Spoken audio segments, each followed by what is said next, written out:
Hola, bienvenido a este episodio más del Business Launch Podcast. Mi nombre es Marcelo Segarra y en este episodio les traemos a Demetrios Tripopoulos. Él es un experto en lo que es la industria banquera y realmente nos comparte muchísimo valor lo que es tener una innovación estratégica y constante. Actualmente él es el Chief Design Officer de Hey Banco, pero también formó parte por 27 años de Banregio. Formó parte del equipo fundador y bueno, simplemente él estaba a cargo de toda esa innovación que han tenido viajando a Silicon Valley y simplemente a todo lugar para tener esta innovación y ver lo que el mundo simplemente trae. Lo han aplicado igual en el banco. Él nos comparte paso a paso de cómo han hecho esto y simplemente tener una innovación de cómo podemos integrar en los negocios y en nuestra vida personal. Estoy seguro que van a disfrutar este episodio. No olviden quedarse hasta el final. Y bueno, no olviden dejarnos saber qué piensan en los comentarios. Suscribirse a este podcast. Y bueno, espero que disfruten de este episodio. Hola, bienvenido a un episodio más del Business Lounge, la plataforma para tu crecimiento personal, desarrollo de hábitos y negocios. Esperamos que disfrutes de este episodio. Hola a todos, bienvenidos a un episodio más del Business Lounge. Aquí les habla su anfitrión Marcelo Segarra. El día de hoy les tenemos a un invitado especial que es un experto en la industria de la banca. Su nombre es Demetrios Tripopoulos. ¿Cómo estás, Demetrio? ¿Cómo te encuentras el día de hoy? Muchísimas gracias, Marcelo, bienvenidos. La verdad, encantado de estar por aquí. Muchas gracias por la invitación para compartir en estos momentos sobre estos temas que nos apasionan. No, claro, más bien agradecerte a ti por darte el tiempo. Sé que andas bastante ocupado con todo lo que se viene y quisiera poner un poco en contexto a la audiencia de qué es lo que haces, de quién realmente es Demetrio, tomando un poco en cuenta, ¿no? Que nuestra audiencia principal está en Bolivia, igual alrededor de Latinoamérica, pero realmente quisiera que lleguen a conocerte estos primeros minutos. Entonces, Demetrio, si podrías empezar contándonos un poco acerca de ti, quién realmente es Demetrio. Tengo muy buenos amigos, por cierto, en Bolivia. Mira, pues, mi nombre es Demetrios Tripopoulos. Tengo casi 30 años trabajando en la industria financiera, siempre relacionado con temas tecnológicos. De alguna manera mi formación fue más cercana a la parte técnica, ingeniero en sistemas computacionales, y estuve ejerciendo de alguna manera en la parte directamente tecnológica alrededor de unos 10 años de estos 30 años, y tengo alrededor de unos 20 años en los que he estado haciendo otras cosas, siempre dentro del sistema, siempre dentro de la banca, siempre dentro de finanzas, siempre relacionado con las áreas de tecnología, pero ya desde otras ópticas, desde el punto de vista comercial o de producto, de operaciones. Por diferentes partes he pasado en el banco o en los bancos o en las instituciones financieras que he participado, y al último, digamos que en los últimos 6 años, desarrollando las iniciativas de innovación, desarrollando la innovación del banco y creando un laboratorio experimental que le llamamos Banregio Labs. Tengo 30 años en la banca, 26 años de los 30 trabajando en Banregio. Entonces, como te podrás imaginar, pues es un banco al que conozco muy bien. Soy parte de ese equipo fundador del banco. Y en esos 26 años, pues me ha tocado estar tanto en la parte técnica como en otras áreas, como te lo he comentado. Claro.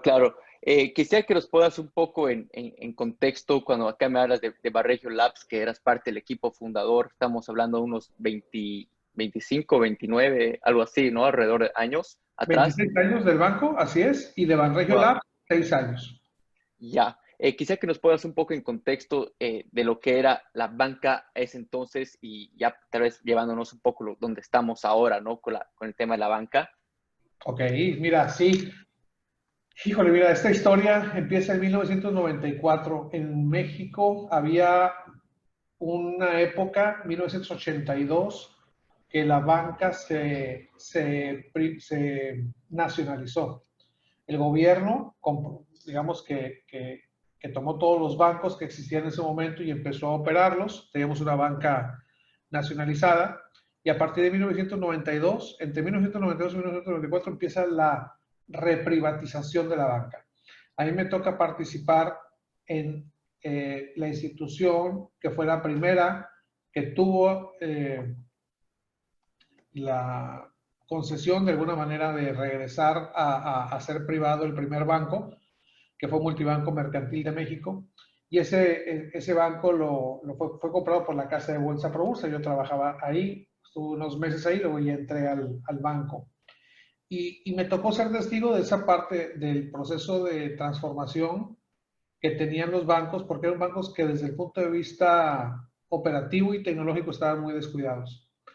Era necesario primero hacer sistemas que homogenizaran. En aquel entonces era un banco que tenía 7 regionales, cada una manejaba números de cuenta diferentes, los sistemas no se hablaban. Era la época de esa banca estatal que no hacía muchas inversiones desde el punto de vista tecnológico y que teníamos un atraso tremendo. Fue a partir de 1992, 1994 que los bancos empiezan a modernizarse en México. A mí me toca estar trabajando en Mercantil de México y me llama una persona, amigo mutuo, que me dice, ¿sabes qué? Está iniciando un banco nuevo, banco de cero, no existe, se llama Banregio y es una licencia nueva. Para mí representó una oportunidad tremenda de poner en práctica los conocimientos que tenía y sobre todo el reto de empezar un proyecto nuevo para mí fue muy atractivo. Fue en el momento en el que entro yo a Banregio, porque el primer departamento que se forma es el departamento de tecnología para construir la tecnología con lo cual iba a empezar el banco. Y fue en ese momento que empezamos a trabajar en Banregio, primero en la construcción del sistema. Y en ese entonces pues fue una decisión muy importante el decidir construir nuestra propia tecnología, porque pues después de 26 años seguimos teniendo sistemas propios que los hemos ido adaptando a cada momento que ha vivido el banco y el tener eso nos representa una ventaja importante, el ser dueños de nuestra propia tecnología. Entonces era un reto muy interesante, empezar de cero, tecnológico, todo en tecnologías nuevas, empezamos a hacer cosas muy creativas, porque pues teníamos muy poco presupuesto comparado con los bancos más grandes porque recién estábamos empezando, pero teníamos que ofrecer los servicios que ofrecía la banca tradicional. Entonces, no podíamos sacrificar la calidad y el servicio a nuestros clientes, pero teníamos que hacerlo con dinero mucho más poco de lo que el resto de los competidores tenían. Entonces, creo que todo eso tatúa de alguna manera en el ADN del banco una filosofía de ser muy prudentes, muy frugales, y sobre todo de hacer las cosas de una manera muy creativa. Yo asemejo mucho esto a como hoy inicia un startup tecnológico. La primera fiesta de Navidad que tuvimos en el banco éramos 50 personas, 5 mesas de 10 personas, ese era todo el banco. Todos nos conocíamos, todo era muy familiar. Entonces, pues realmente era muy fácil de alguna manera gestionar ese inicio. Pero al decirte que hacíamos cosas muy creativas era porque no nos detenía nada para poder construir las cosas.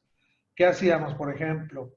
Comprábamos los cajeros automáticos a otro banco que los desechaba como chatarra y nosotros los reconstruíamos. Les aplicábamos por ahí, teníamos un ingeniero que le cambiaba las partes de movimiento, las bandas, los engranes, los teclados, las pantallas. Teníamos un hojalatero automotriz, esos que te alinean las láminas y que finalmente te lo pintaba el cajero automático y parecía un cajero nuevo. Era un cajero de los 80s, traído a los finales de los 90s, pero que se veía como nuevo, aunque sabías que era un modelo viejo. Con eso lo que hacíamos, ¿por qué lo hacíamos? Pues porque con ese trabajo que le metíamos, podíamos comprar 3 cajeros automáticos por uno que podíamos comprar nuevo. Entonces, siempre con la filosofía de cómo el negocio tiene que ir generando primero una rentabilidad para que después puedas invertir más dinero en eso una vez que ya generó y no cargar los costos altos desde el principio y tener ese lastre para el negocio. Eso ha sido una filosofía que implementamos nosotros a lo largo de la historia del banco. Nosotros nacimos en el banco en 1994, 2 meses antes de la crisis más fuerte económica que ha tenido México en la historia reciente, que es la crisis del 94-95. En esa época, el banco, precisamente por toda esa adversidad, además tenía que ser muy consciente de los gastos que se tenían que hacer, pues precisamente para poder ir creando una cartera de clientes que a su vez con el tiempo pues generó un negocio muy bonito, muy importante en el banco. En esta historia del banco, como todo, el banco pasa la crisis, se estabilizan las cosas, empezamos a crecer y en este crecimiento, cuando creces de una manera importante, pues para evitar tener sorpresas, ya no nos conocemos todos, para evitar tener sorpresas, pues empiezas a transitar de la empresa familiar a la empresa institucional. La empresa institucional, pues es controles, procesos, métodos y procedimientos, es ordena las cosas, ordena la operación para que no tengas sorpresas en la ejecución.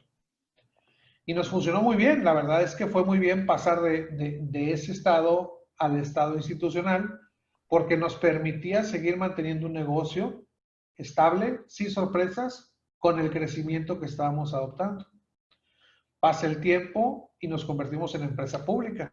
Cotizamos en bolsa, una parte del banco se pone en acciones en el mercado y al final del tiempo eso genera otro brinco de alguna manera a ser una empresa ya de una categoría distinta. Cuando vas pasando de la empresa familiar a la empresa institucional y a la empresa pública, pues vamos consolidando todo este trabajo que se ha hecho en el banco a lo largo de los años.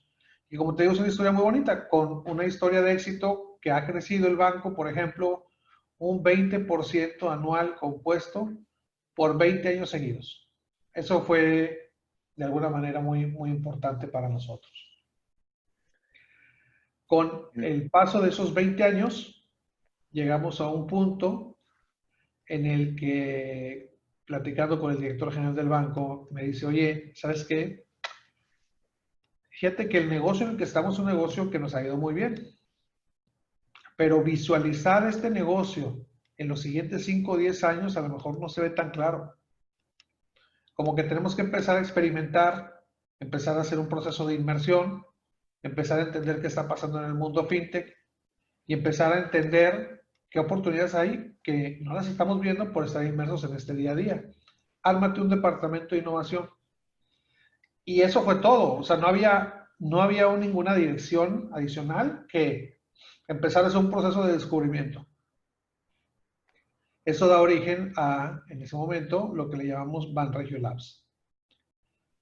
Y Banregio Labs se convierte en un brazo, primero, de laboratorio experimental de tecnología para ver qué estaba pasando en el mundo. Entonces, hicimos un proceso de inmersión, fuimos a Silicon Valley, fuimos a Nueva York, a Londres, a Brasil, Argentina, Colombia, y empezamos a ver hubs de innovación que existían a lo largo del mundo y cómo había una nueva forma de cómo entender las necesidades del cliente.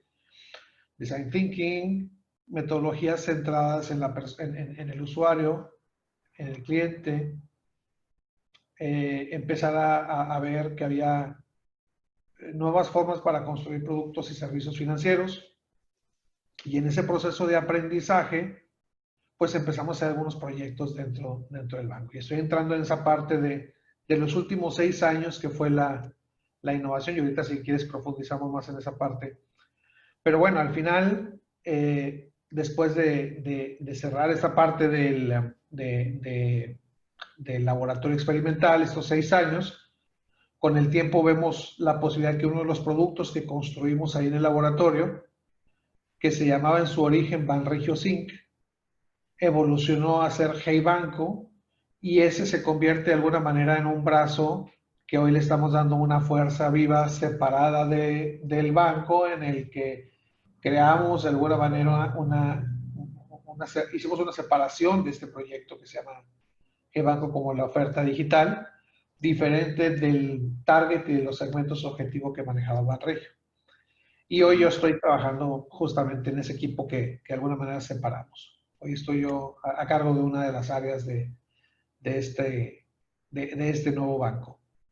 Claro, claro. No, la verdad que impresionante como lo mencionas, ¿no? Cómo han tenido ese crecimiento en estos 27 años y han saltado, ¿no? Igual siendo yendo a lo que es la banca pública y ahora con lo que es la banca digital, lo que es Hey Banco. Antes de que nos entres un poco a detalle y nos hables acerca de Hey Banco, quisiera hablar un poco acerca de lo que es la innovación, ¿no? Has estado mucho en este departamento de innovación, nos cuentas de los viajes que han hecho y que han podido encontrar algo, lo que es cómo servir mejor al cliente, ¿no? Y en base a eso, hacer la innovación. Dado esto para la audiencia, ¿no? Contamos con una audiencia de emprendedores, de profesionales que buscan esa innovación. Quisiera que si nos podrías compartir unos simples pasos para estar al tanto de estas innovaciones, para tener una innovación más estratégica y cómo ellos lo podrían implementar, ¿no? Quizás en 3 simples pasos si los podrías poner. Bien. Mira, primero voy a irme un paso atrás a decirte qué es lo que pienso de la innovación. Ujú. La innovación como concepto significa introducir una novedad. Es innovación, la introducción de una novedad. Cuando introducimos una novedad,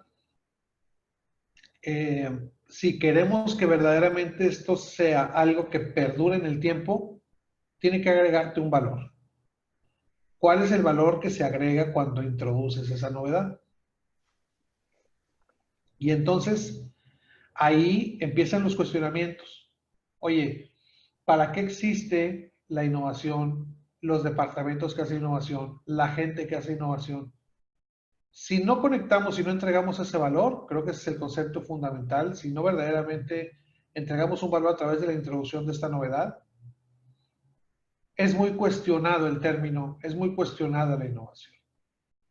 Esa entrega de valor es la ejecución, justamente, de esos conceptos que yo quiero introducir y que necesito hacerlos tangibles. Para hacerlos tangibles necesito ejecutar.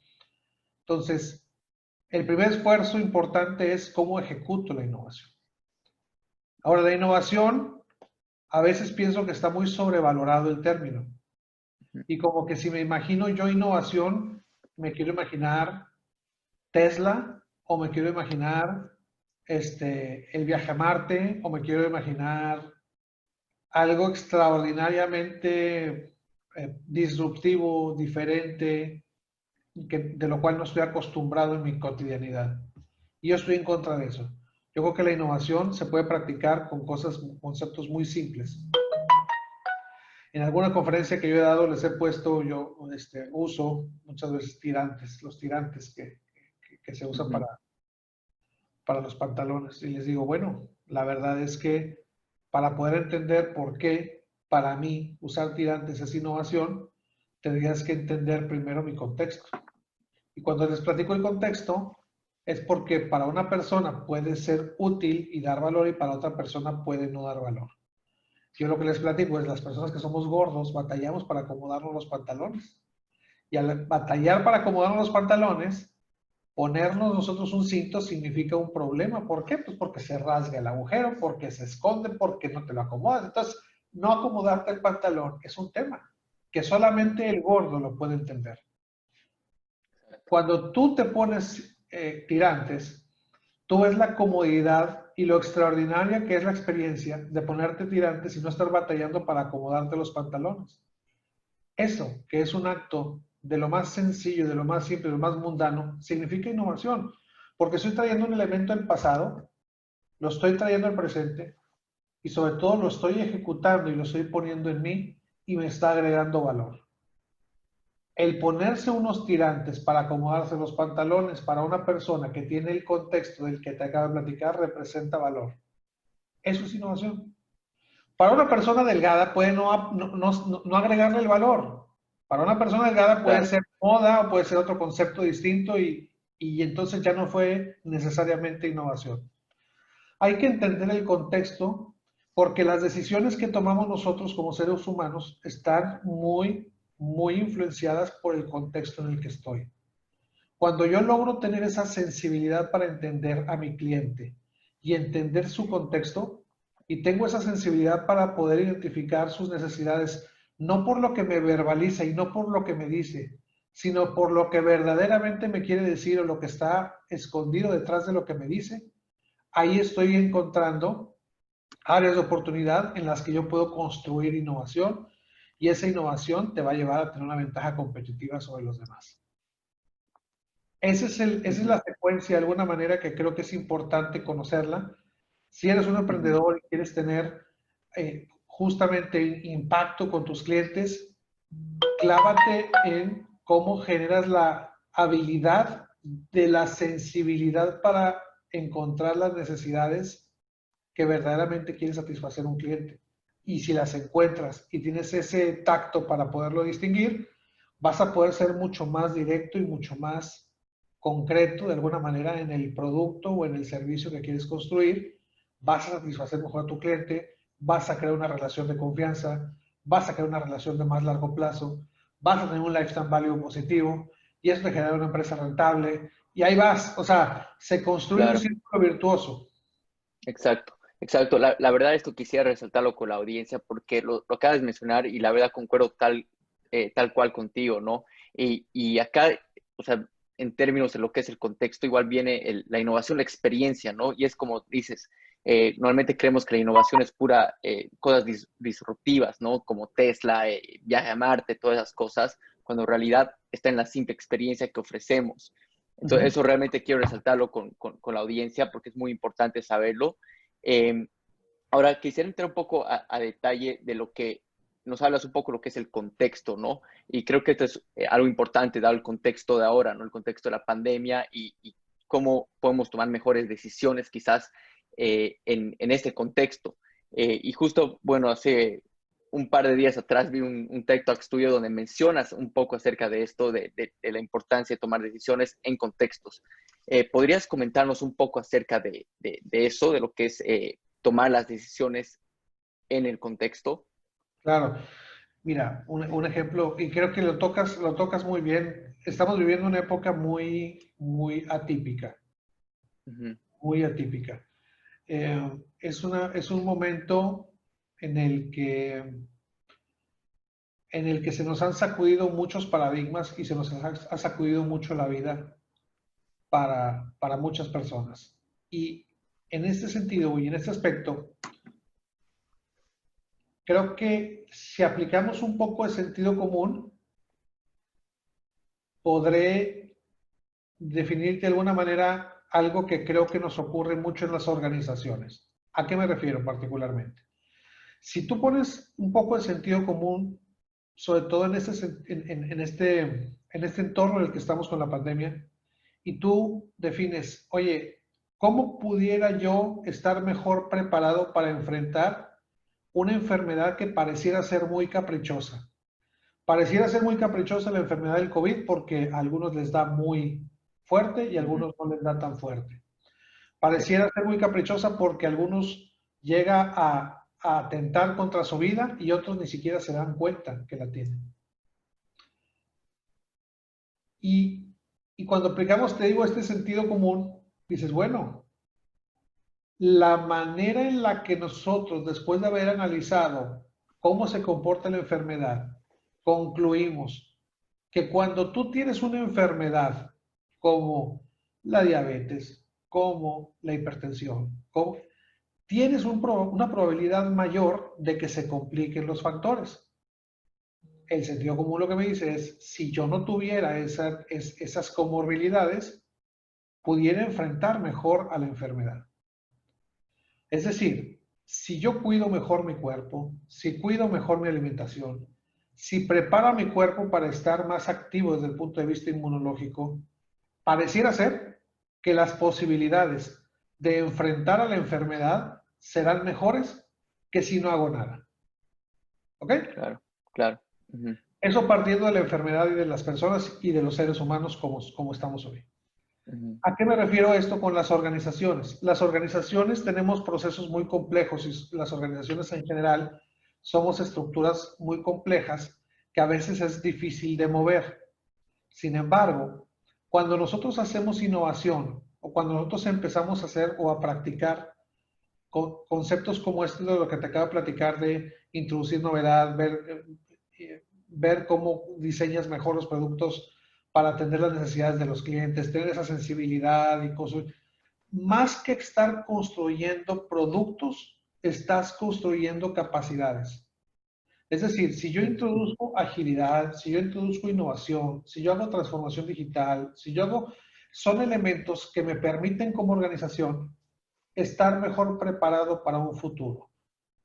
¿Por qué? Porque el futuro, yo sostengo que es muy difícil que tú puedas saber lo que va a pasar en los siguientes 10 años. Si esta pandemia nos pescó a todos sin saber absolutamente lo que iba a pasar, sin poderla predecir para saber el impacto que iba a tener, pues lo que va a pasar en los siguientes 5 o 10 años, la verdad es que es muy difícil.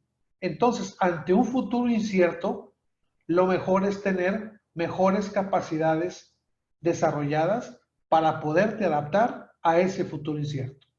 Entonces, así como a nosotros como seres humanos nos conviene estar mejor preparados para afrontar la enfermedad, así a las organizaciones les conviene estar mejor preparadas desde el punto de vista innovación, porque ejercitaste un músculo que más que el producto que generaste con la innovación, es la capacidad que estás construyendo para poder hacer esas cosas más adelante cuando no tienes claro cuál va a ser el futuro y no sabes qué es lo que va a pasar.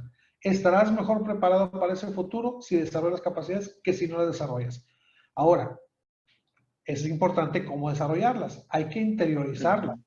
Hay que hacerlas parte del proceso de la organización, porque si tú decides empezar a ejercitar una política de innovación apoyada a lo mejor en terceros y sin interiorizar ese proceso de innovación tú como organización, no vas a estar preparado y no vas a desarrollar esa capacidad para afrontar ese futuro. Entonces es muy importante esto, cómo interiorizas todo esto que estás haciendo con la innovación en la organización para estar preparado para ese futuro. Claro, no, y lo dices tal cual, ¿no? La verdad, todo esto, lo que la pandemia ha demostrado, lo poco preparadas que están algunas empresas, lamentablemente se podría decir que están pagando la factura por eso, ¿no? Y también igual a un nivel más humanitario, igual personal, ¿no? Es tal como lo mencionas. Ahora, un poco para lo que, antes de saltarnos a lo que es Hey Banco, ¿cómo una empresa puede estar lista para esta innovación? Si tal vez un par de tácticas que ustedes están haciendo o en cuestión de estrategia, en lo que es Hey Banco especialmente, ¿no? Tomando en cuenta esta innovación.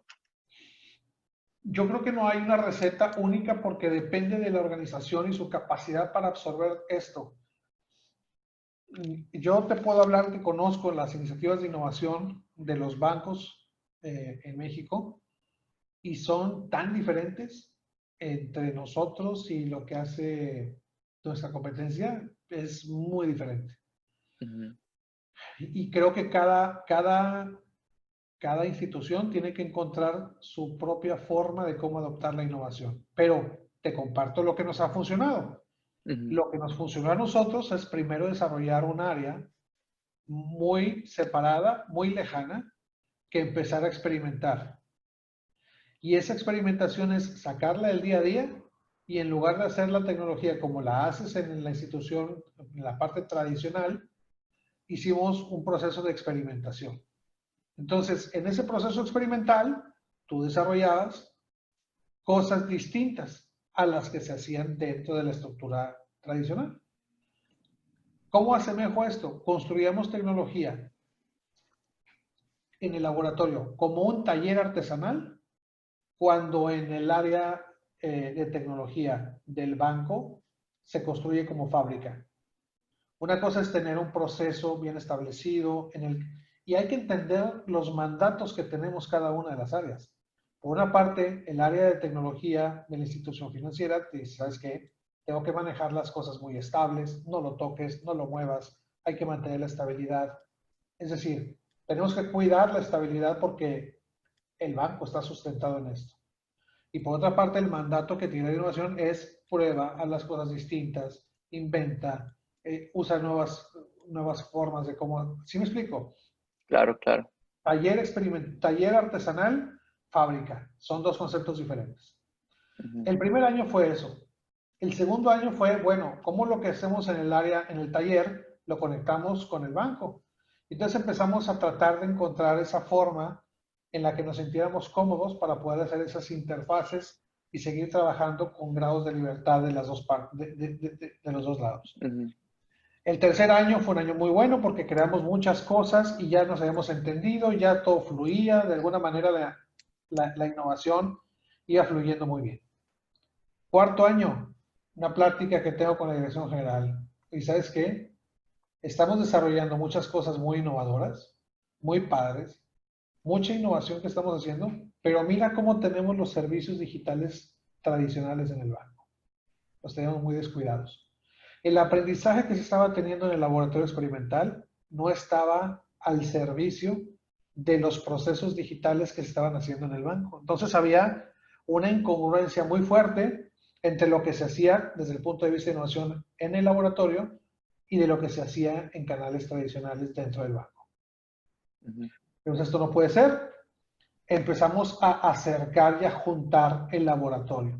Dejamos de tener un área separada y lo que hicimos es proyectos estratégicos donde involucrábamos a las personas del banco desde el punto de vista tradicional y a las personas del laboratorio en células multidisciplinarias. Y esas células que integrabas al banco y a la parte de innovación, lo que importaba era el proyecto, no el área de innovación.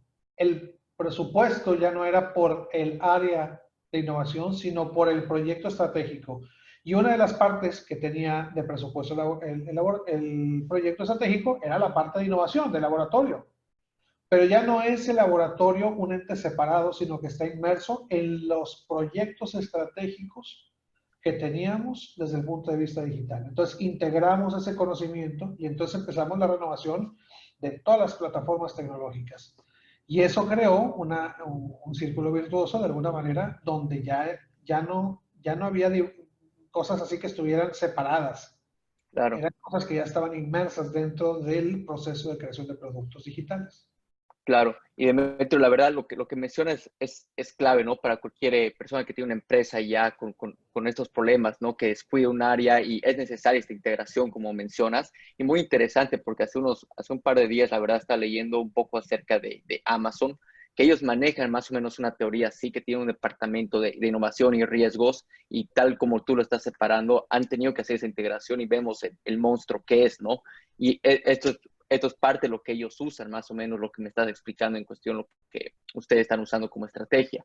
Pero Entonces, de eso hecho, muy bueno. pero te aclaro que eso es algo que nos funciona a nosotros. O sea, todo este proceso de 6 años ha sido muy orgánico, porque ha sido muy de probar, darte cuenta, ajustar, probar, darte cuenta, ajustar. Los aprendizajes de los últimos 6 años han sido 10 veces más grandes que los 20 años anteriores, porque el Claro, banco pasó de ser un banco que era muy reactivo a los productos y al mercado, a ser un banco más propositivo, a proponer, a tener una imagen distinta, a reconstruirse de alguna manera y proponer al mercado soluciones con una sustancia mucho más fuerte que la competencia. claro, claro. Y ahora acá entrando a lo que es Hey Banco sale de esta innovación, ¿no? Que ustedes han tenido como, como banco. Y bueno, ¿podrías explicarnos primero que nada un poco de qué es Hey Banco? Y bueno, ya entramos un poco a detalle de lo que es la banca digital, ¿no? Sí, mira, Hey Banco a ver, empezó siendo un experimento en el laboratorio y ¿qué veíamos nosotros? A ver, ¿cuáles son aquellas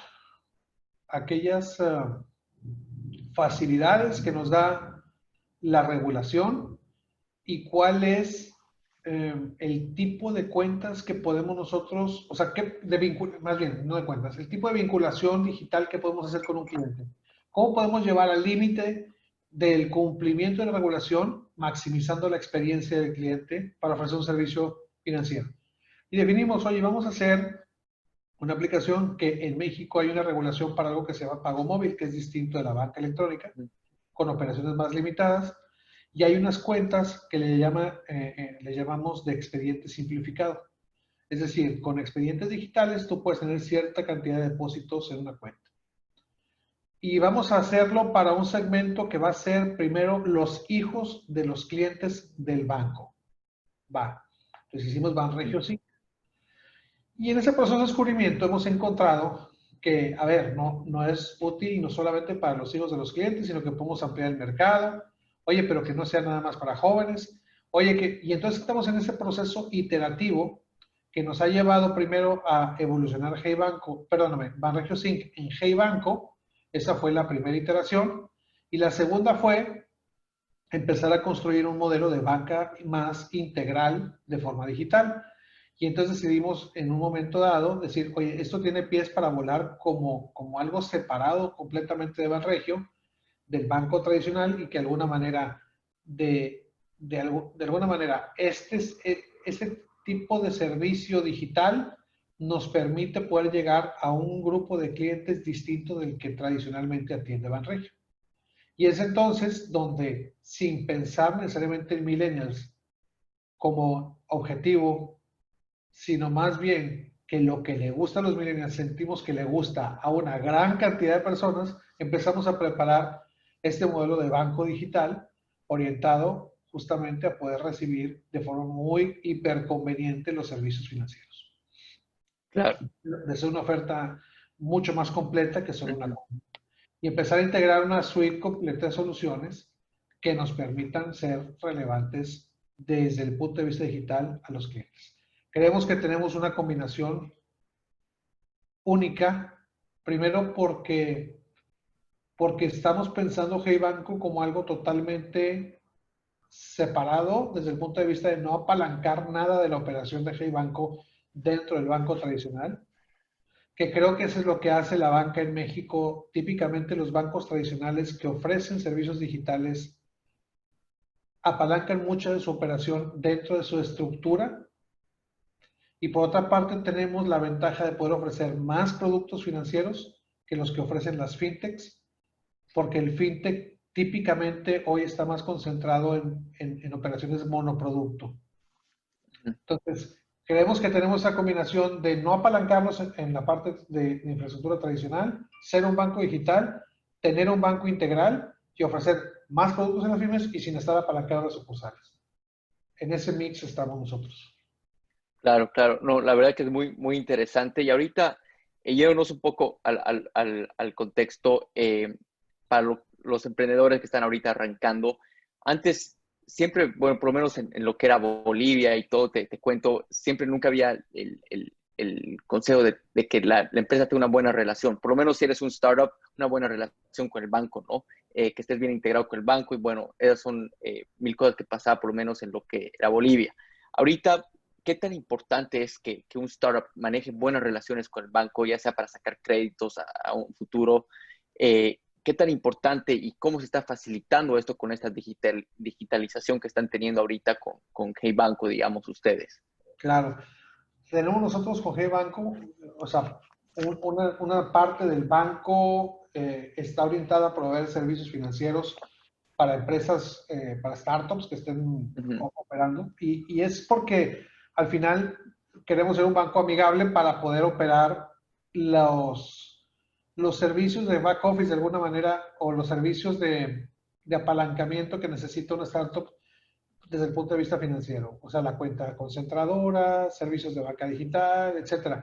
Eso creo que funciona muy bien, y creo que de alguna, o sea, el acercamiento de las empresas con el banco creo que es fundamental para poder mantener esta relación, porque al final todos los startups necesitan servicios financieros detrás. Pero hay otro esquema que es el de colaboración, o sea, cómo colaboramos startups con el banco. Y aquí, Ujú. al menos, la política que hemos seguido nosotros a lo largo del tiempo es, nosotros no tenemos un programa como tal, no tenemos un programa para poder hacer el acercamiento con startups. Aquí analizamos caso por caso, y para eso necesitamos ver que existe una relación que puede ser de negocio, tanto para el banco como para el emprendedor.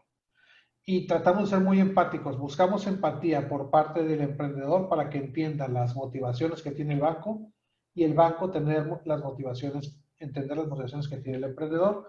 Cuando alineamos esa expectativa, cuando encontramos un producto de valor, pues ahora sí que somos tan creativos como sea posible. Podemos licenciar tecnología, comprarla, hacer una tercera empresa, invertir en la empresa, comprar, o sea, no sé, hay muchas formas de cómo colaborar, pero esas se detonan una vez que encontramos que hay una situación en la que podemos ganar ambas partes. Para hacer los servicios de back office a veces, y la relación que queda muy desbalanceada, a veces el banco no ha sido tan receptivo. Ujú. Pero en relaciones en las que podemos construir algo en conjunto, encantados de la vida. Claro. Y de curiosidad, ¿cuáles son tal vez ciertos factores que ustedes usan para determinar un buen startup, para formar esa relación y brindarles apoyo al startup? Yo creo que cuando encontramos un modelo de negocio que haga sentido para las dos partes, ahí es donde podemos encontrar afinidad para trabajar. Casos concretos que han sucedido, por ejemplo, hemos hecho alianzas con una empresa que hace, por ejemplo, un ERP para pymes y el banco, pues su mercado target son los pymes, entonces una manera de cómo ofrecer un servicio de valor a los clientes para ordenar sus finanzas, muy conectado con la banca electrónica, pues lo hemos hecho en conjunto y al final hemos logrado construir. Oye, hay otra empresa que se dedica a dar servicios de back office, por ejemplo, a los emprendedores para poder ofrecer servicios de contabilidad, legales, etcétera. Oye, hicimos una inversión ahí también, hicimos una colaboración. Oye, con otra empresa a lo mejor hicimos, manejan crowdfunding para empresas. Es decir, hay ciertas áreas de alguna manera afines al target que tiene el banco que nos permiten hacer estas alianzas. Si el producto que hace el emprendedor, la startup, está alineado a eso, existe interés en común y podemos construir una relación de negocio, encantados de explorarlo. Pero como Claro, te digo, claro. no hay un programa, sino que es caso por caso. Claro, no, totalmente. Ahora, Dimitri, si podrías compartirnos un poco acerca de qué tendencias ven en lo que es en la industria banquera, ¿no? ¿Qué es lo que se viene quizás de acá a 5 años? ¿Qué más o menos lo que ustedes están viendo? Sé que en un momento nos compartiste que es muy difícil estar, ¿no? Pendiente de las tendencias, saber lo que va a pasar, pero ¿qué es lo que están viendo ustedes ya interactuando ahí con los clientes, viendo dónde se va todo el mercado? Yo creo que vamos a vivir una época muy interconectada para poder tener acceso a mucha más información. Yo visualizo que en 5 años vamos a ser capaces de poder interconectar mejores fuentes de datos para poder asegurar, para poder ofrecer servicios tecnológicos financieros a una mayor cantidad de personas que antes no estaba expuesto a estos servicios financieros. En la medida que yo pueda construir herramientas con tecnología financiera que me ayuden a llegar a más personas, que pueda conocerlas mejor y que por conocerlas mejores pueda tener un mejor nivel de riesgo y teniendo un mejor nivel de riesgo pueda tener un mejor precio, el precio adecuado a través de los canales digitales, masificándolo con tecnología. Creo que en esa medida estamos impactando a la sociedad de una mejor manera porque el acceso a los servicios financieros representa progreso.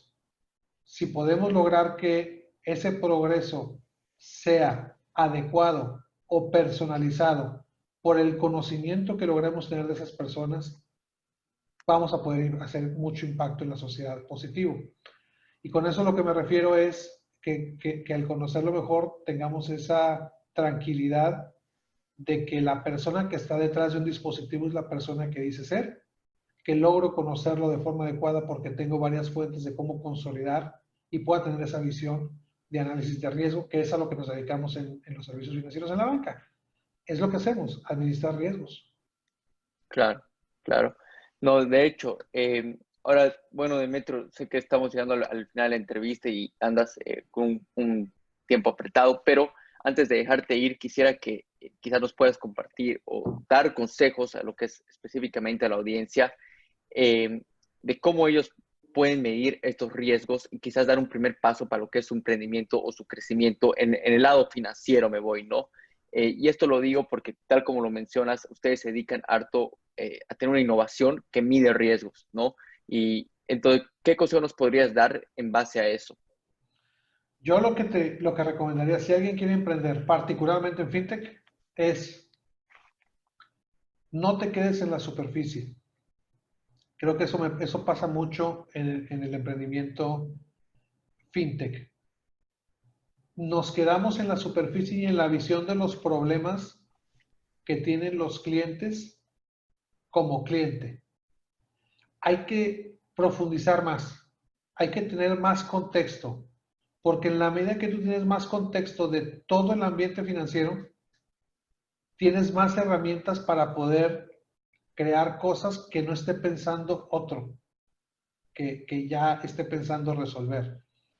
Por eso nos encontramos muchas herramientas a lo mejor de pagos, o a lo mejor muchas herramientas de administración de finanzas personales, o nos encontramos porque creemos que el problema que está detrás del cliente es el ordenar sus finanzas a través de un conocimiento de sus saldos.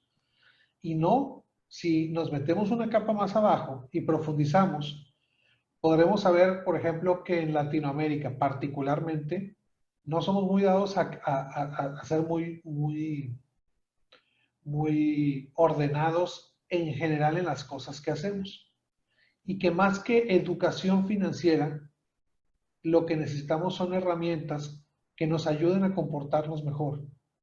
Y para eso hay una serie de áreas de conocimiento que no son tan comunes o no son tan arraigadas en Latinoamérica para poder estudiarlas, pero que me parecen fundamentales conocerlas para poder construir ese tipo de soluciones las que te estoy comentando. Algo que tenga más impacto. ¿Y a qué me refiero particularmente? La economía del comportamiento. Behavioral Economics. Ahí desde Richard Thaler, que es Premio Nobel de Economía, justamente construyendo modelos basados en la integración de la psicología con la economía para impactar a las personas, que es a través de ese tipo de herramientas, profundizando más, en las que creo que podemos lograr crear mucho mayor impacto. Entonces, tener más contexto del ambiente financiero, profundizar en la economía del comportamiento como herramienta para poder estimular comportamientos adecuados de las personas, creo que es muy importante. Más que hacer cosas que están más en la periferia o en la superficie de los servicios financieros. No, y lo dices tal cual, ¿no? Y concuerdo y realmente quiero resaltarlo eso con la audiencia. La verdad, ahora me dio mucha curiosidad. Si quizás nos podrías dar una anécdota o un ejemplo que tú personalmente hiciste ese paso o hicieron con la banca, dieron ese paso, ¿no? Una capa más. Sí, a ver, ese es un ejemplo que platico en algunas de las pláticas, cuando les digo, por ejemplo, cuando yo fumé por muchos años, yo fumé mis cigarrillos, yo los fumaba por aproximadamente 20 años, estuve fumando. Y hace cerca de 15 años dejé de fumar. Y cuando dejé de fumar me preguntaron en la oficina, oye, y después de 2, 3 años de que había dejado de fumar, oye, seguramente has ahorrado mucho, porque ya no te gastas el dinero que te gastabas en los cigarros. Dije, no he ahorrado un peso, no he ahorrado un peso, pero dije, pero tienes razón. Bajé en ese momento, abrí una cuenta del banco y programé en la banca electrónica que me quitara 60 pesos mexicanos todos los días, porque yo podía pagar 60 pesos de cigarros. Al cabo de un año tenía 18,000 pesos. Alrededor, ponle que $1,000 ahorrados Sí. al final del año. Oye, pues a nadie le cae mal un bono de $1,000 que ahorraste sin dolor. Con el tiempo me di que ese tipo de técnicas de hacer cosas por default sin que tengas la interacción y que tengas el proceso de pensamiento y tú tener que hacer ese movimiento de 60 pesos diarios, sino que alguien te lo haga por default, eso es parte de los estímulos que se logran hacer con la economía del comportamiento. Con la economía del comportamiento creas esos empujones que te ayudan a comportarte de una manera como tú esperas, que bien utilizados estimulan comportamientos adecuados y que mal utilizados o no usados de forma ética manipulan a las personas. Ese tipo de conocimiento creo que es importante para poder construir herramientas que me ayuden a comportarme. Necesito que me orientes. Precisamente ahí Richard Thaler utiliza un término que se llama paternalismo libertario. Paternalismo libertario se refiere a que justamente te digo cómo, o te guío, como un padre te guía, pero tú tienes siempre la libertad de poder elegir o no hacer lo que te estoy diciendo o lo que te estoy guiando. Ese tipo de estímulos en los que yo oriento cierto comportamiento o estimulo porque sé cuál es la reacción, o sea, yo sé que si te pongo 3 opciones, a lo mejor típicamente el ser humano opta por la del medio. Si yo sé que ese es un comportamiento psicológico que nos típico, pues voy a tratar de ponerte la mejor decisión en medio, o sea, la mejor opción en medio para que tomes esa decisión y te voy a poner esas dos alternativas. O si yo lo que quiero es que tú ahorres, no te voy a educar para que tú tengas esa fricción. Te voy a dar herramientas que te ayuden a que tu comportamiento habitual te lleve hacia esa línea del ahorro. Es muy interesante todo esto y que al final del tiempo es ayudar a las personas a que tengan una mejor calidad de vida a través de sus empujones que nosotros como diseñadores de soluciones tecnológicas podemos hacer si conocemos bien de esta área de conocimiento. Claro, la verdad muy buena anécdota lo que compartiste porque yo sin ir lejos, igual hace un par de meses atrás, empecé a tomar un poco más de conciencia en un tema más de finanza personal, ¿no? Entonces eso es realmente importante porque no nos damos cuenta, es algo bien inconsciente se podría decir, y como dices, esto va a lo que es el behavioral economics, de poder ir más allá, solucionar algo más inconsciente, ¿no? Entonces eso es realmente increíble, quiero resaltarlo con la audiencia. Si piensan en un tema de emprendimientos, brindar este tipo de soluciones. Así que, Demetrio, te agradezco muchísimo tu tiempo, todo lo que nos has compartido, realmente de demasiado valor y te quedo muy agradecido y desearte todo lo mejor. Hombre, encantado, la verdad, un placer estar contigo, Marcelo, y un saludo a todos en Bolivia y la verdad, sus órdenes. Por ahí comparto contigo mi correo electrónico, si alguien quiere entrar en contacto, con muchísimo gusto. Claro, claro, de hecho, lo vamos a poner en las notas de tanto el blog y de igual el podcast y del YouTube, para que lo vea la audiencia. Muchísimas gracias, Demetrio. Un saludo. Hasta luego. Gracias. No esperes más. Utiliza esta inspiración y conviértela en acción. Anímate a fracasar temprano. Y no olvides suscribirte a este podcast. Y síguenos en Facebook, Instagram y YouTube. Y ayúdanos a compartir este episodio. Generemos una comunidad de alto impacto.